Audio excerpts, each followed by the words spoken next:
Hey, Kevin, what are you doing?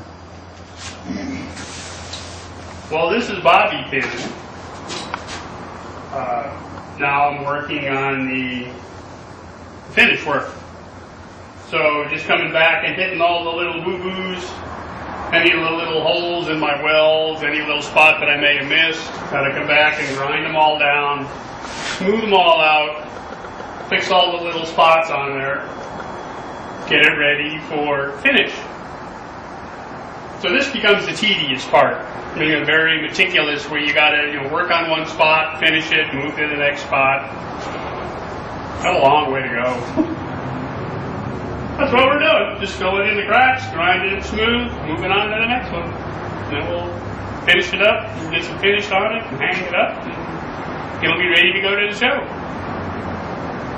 Back to work. What kind of finish?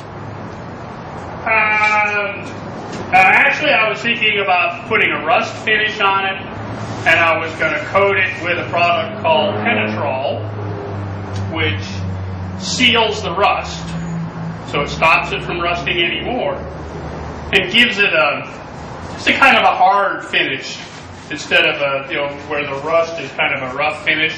Gives it kind of a smooth finish to it, a hard finish, so it doesn't leave fingerprints or anything. You won't get rust on your hand if you touch it. That's what I was thinking. We'll have to sandblast it when we're all done and see how it looks. Back to work.